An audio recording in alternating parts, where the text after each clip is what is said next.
Hi everybody, hope you're all doing well. This video and next video is going to be all about the things that go into your purchase contract. Now, what I've found is if we prepare and we educate ourselves on all of the things you can put into a contract to make yourself stand out amongst the competition, it not only leads to a more competitive offer without adding a lot of risk, but most importantly, you don't have to do something like raise your price $10, $15, $20,000 to stand out. So when we do a consultation with all my clients, we always go through all of these separate things that you can do to make yourself stand out. What's aggressive? What's not aggressive? What would be something that completely separates you from the competition? So we're going to talk about a few things in this video and I'll make another one for next time. The first one is your close of escrow timeframe. This is the entire length of the purchase from the first date you sign the agreement to the day that it records. Now, a not aggressive timeline would be about 30 to 45 days. A very aggressive timeline would be anywhere between 10 and 12. A really still aggressive but realistic and not going to make you want to pull your hair out is anywhere in that 14 to 21 day time frame. So again, this means nothing to you with respect to dollars out of your pocket. You're going to have a lot more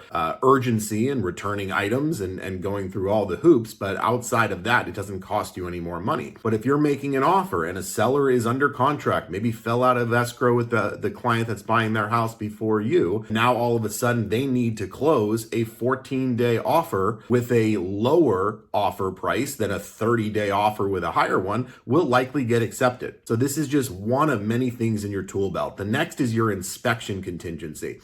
Inspection is super important. You got to see the quality of the house. You want someone that works for you, that goes into the property and supplies you a report to make sure you're not buying anything that has catastrophic damage. But in reality, it doesn't take 7, 10, 12 days to get that inspection done. You can get someone in and out of there in a day or two, have time to review the report and make your request for repairs. So an aggressive timeline on this would be 5 days. Not aggressive would be 10 to 12. If it's longer than that, it usually, at least to a good listing agent, is a major red flag that you're trying to cover for something else in the offer. Loan contingency is number 3. Loan contingency is the time frame it takes for you to get a formal loan approval from the bank. One thing that I recommend to all my clients is not only getting pre-approved, which is basically how good that loan officer and his individual team is, it's to actually get it underwritten, formally approved by the bank, by the decision maker with a guarantee. So when I get a full underwritten approval, I get a $6,000 guarantee for my clients to reimburse any of their out-of-pocket expenses if for some reason we can't do it.